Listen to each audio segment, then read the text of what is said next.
जो सरियाती थे उनकी पुत्री थी सुकन्या, जिनका विवाह च्यवन ऋषि के साथ में हुआ।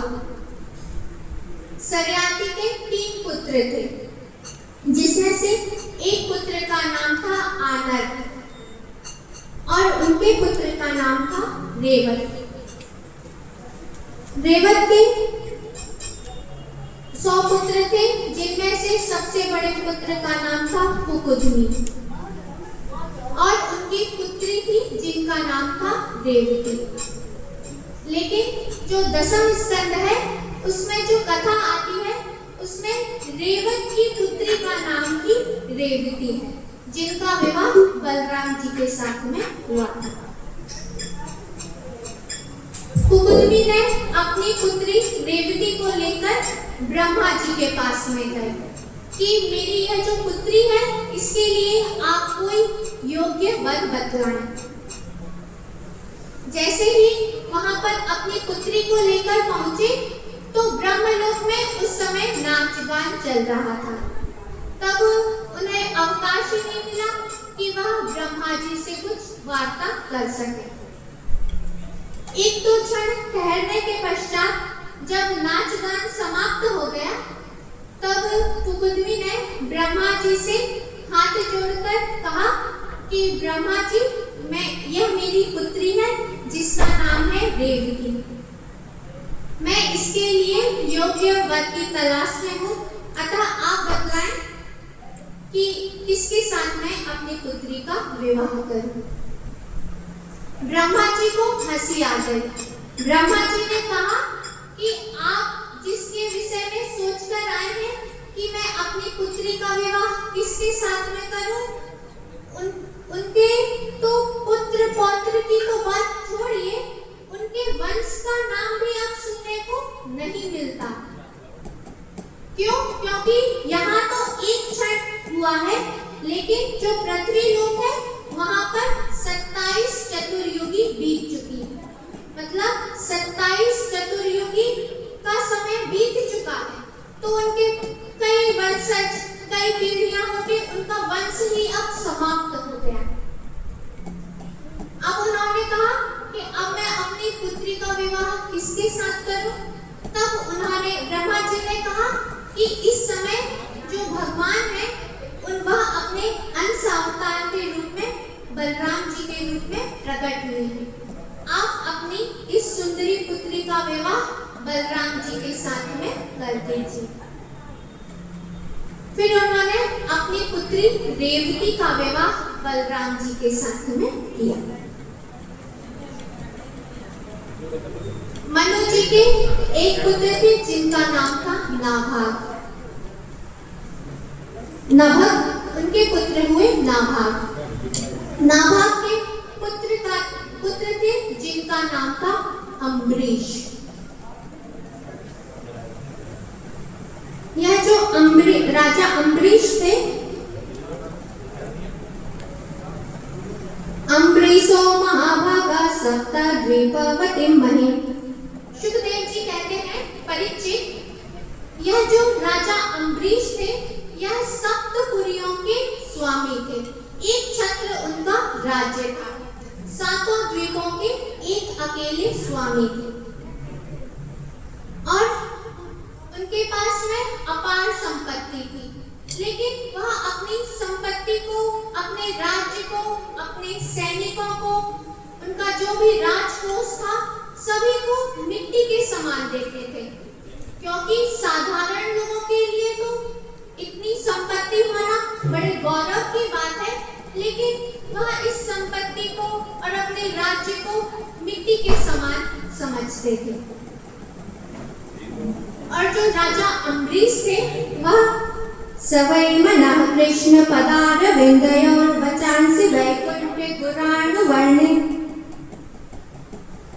जो राजा अम्बरीश थे वह सभी में भगवान का ही दर्शन किया करते थे।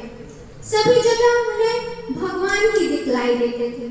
वह भगवान श्री कृष्ण के बड़े ही भक्त थे और जो भगवान के भक्त थे और जो भगवान और जो संत आदि थे उनकी बड़ी ही प्रेम भाव से सेवा किया करते थे।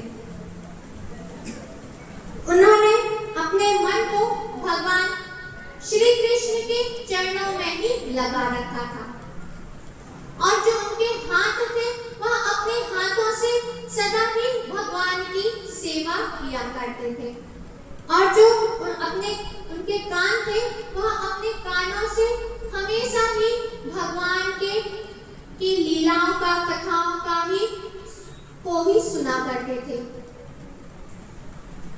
उन्होंने और अपनी वाणी से हमेशा ही भगवान के नामों का लीलाओं का ही उच्चारण करते रहते थे और जो उनकी पत्नी थी वह भी उन्हीं के समान भक्त थी।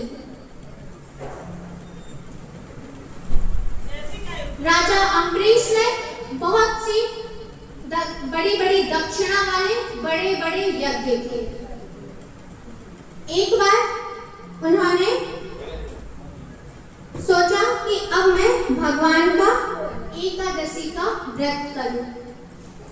तब उन्होंने 1 वर्ष तक द्वादशी प्रधान एकादशी का व्रत किया। दाधारा द्वादशी प्रधान एकादशी का व्रत किया। अब जैसे ही 1 वर्ष पूर्ण हो गए तब उन्होंने सोचा कि अब मैं अपने व्रत का पारण कर लूं। ऐसा विचार करके अपनी पत्नी को लेकर यमुना के किनारे आए मधुवन में।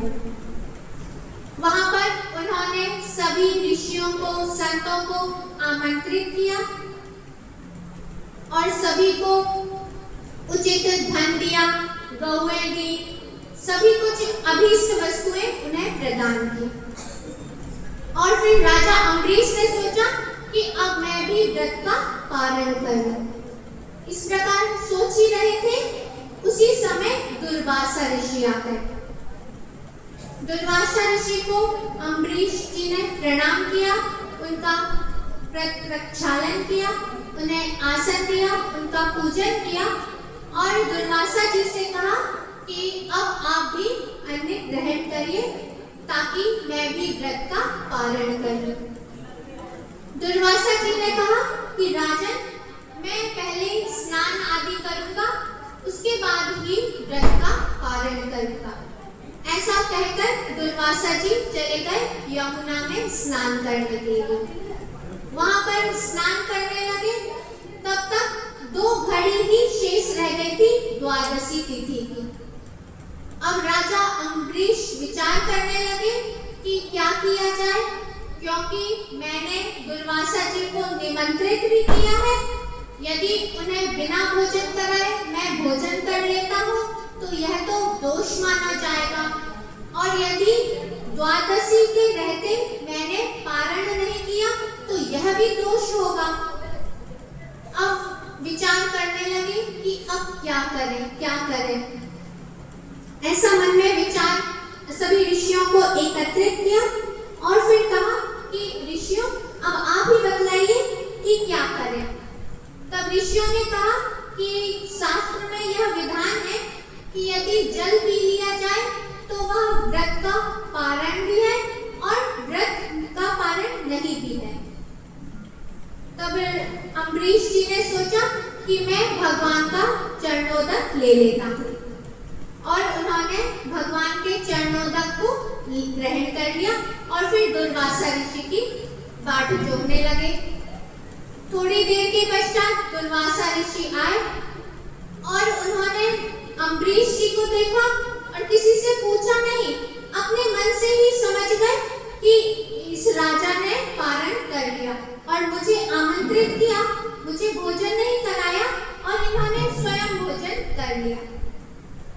अब दुर्वासा जी क्रोधित हो गए और राजा अम्बरीश से कहा कि राजन, तुमने मुझे निमंत्रित किया और मुझे भोजन कराया नहीं और आपने स्वयं पारण कर लिया, तुमने यह घोर पाप किया है। ऐसा विचार किया दुर्वासा जी ने और अपनी जटा को उखाड़ा और एक कृत्या नाम की राक्षसी को उत्पन्न किया।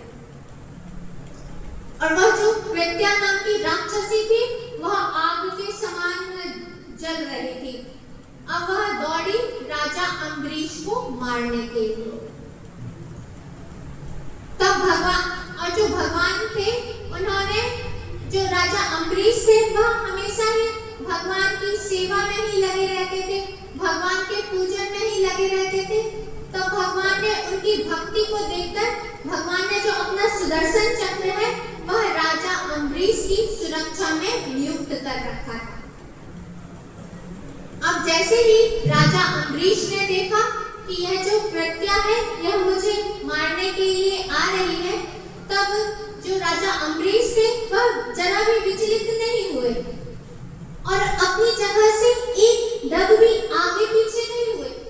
वह जैसे खड़े थे वैसे ही खड़े थे। अब जो सुदर्शन चक्र थे उन्होंने देखा कि यह राजा अम्बरीश के पास में आ रही है राक्षसी, तब सुदर्शन चक्र ने उसे भस्म कर दिया और वह अब सुदर्शन चक्र दुर्वासा जी के पीछे पड़ गया। दुर्वासा जी ने देखा कि सुदर्शन चक्र यह मेरे पीछे पीछे आ रहे हैं, तब दुर्वासा जी भागे और ब्रह्मा जी के पास में पहुंचे। ब्रह्मा जी से प्रार्थना की कि ब्रह्मदेव आप सबसे श्रेष्ठ हैं इस सृष्टि के, अब आप मुझे भगवान के इस सुदर्शन चक्र से मेरी रक्षा कीजिए।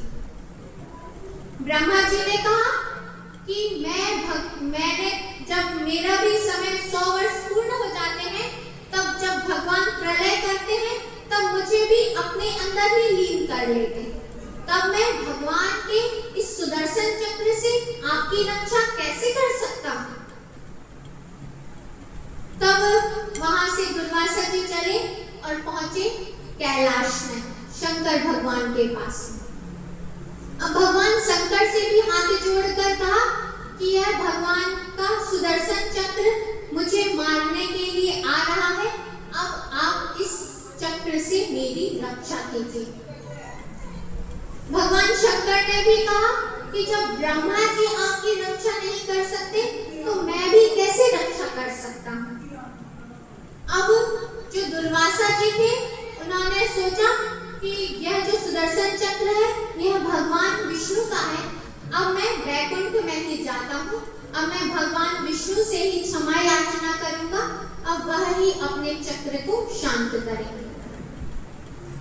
अब दुर्वासा जी पहुंचे वैकुंठ में और वहां पर भगवान के साष्टांग लेट गए और भगवान से कहा कि भगवान मैंने आपके भक्त का अपराध किया है, लेकिन अब मुझे अपने भूल का पश्चाताप हो रहा है, अब आप अपने सुदर्शन चक्र से कहिए कि वह शांत हो जाए। तब भगवान ने कहा दुर्वासा जी अहम भक्त पराधीन यय स्वतंत्र इव द्विजा। भगवान ने कहा कि दुर्वासा जी मैं तो भक्तों के अधीन हूँ, मुझमें इतनी स्वतंत्रता नहीं है कि मैं कुछ कार्य कर सकूं, मैं अपने भक्तों के ही अधीन हूँ और जो मेरे भक्त हैं वह भी मुझे छोड़कर किसी को नहीं जानते हैं और मैं भी अपने भक्त को छोड़कर किसी अन्य को नहीं जानता। आपने मेरे भक्त का अपराध किया है और अब आपकी रक्षा नहीं कर सकता हूँ। यदि ब्राह्मण वैसे तो तप और विद्या के कारण श्रेष्ठ माने गए हैं, लेकिन यदि ब्राह्मण अपनी विद्या का तप का दुरुपयोग करने लगे तो वह उनका ही अनिष्ट करने लगते हैं। आपने मेरे भक्त का अपराध किया है, अब यदि आपको इस त्रिलोकी में कोई बचा सकता है तो वह मेरा भक्त ही है। यदि आपको सुदर्शन चक्र से रक्षा करवानी है तो आप जाइए राजा अम्बरीश के पास में। अब दुर्वासा जी भागे और आए राजा अम्बरीश के पास में और राजा अम्बरीश के चरणों को पकड़ने के लिए जैसे ही झुके तब राजा अम्बरीश समझ गए कि यह दुर्वासा जी इतने बड़े ऋषि और मेरे चरणों को पकड़ रहे हैं। तब उन्होंने दुर्वासा जी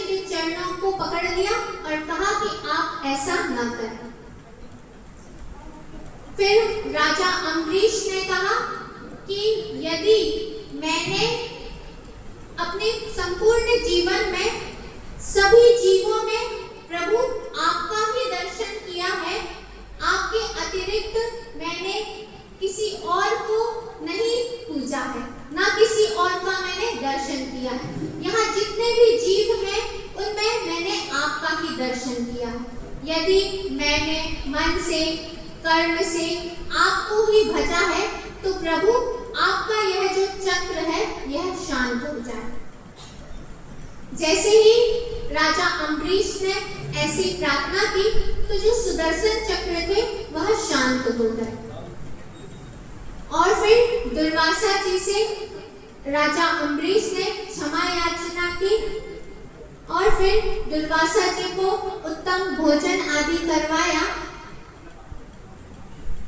और फिर स्वयं जो उनका उच्चिष्ट बचा हुआ था उसका भोजन करके अपना कारण किया। और यह जो सब घटना हुई यह इसमें 1 वर्ष का समय लग गया और तब 1 वर्ष तक राजा अम्बरीश दुर्वासा जी की प्रतीक्षा वही भगवान का चरणोदक पीकर ही उनकी रास्ता देखते रहे। और जब दुर्वासा जी आ गए, उन्होंने भोजन कर लिया, उसके बाद ही राजा अम्बरीश ने अपने व्रत का पालन किया। इन्हीं के वंश में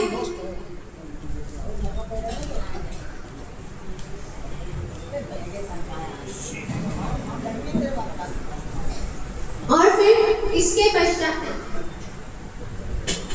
बोलिए भक्तवत्सल भगवान की जय। पूज्य सद्गुरुदेव भगवान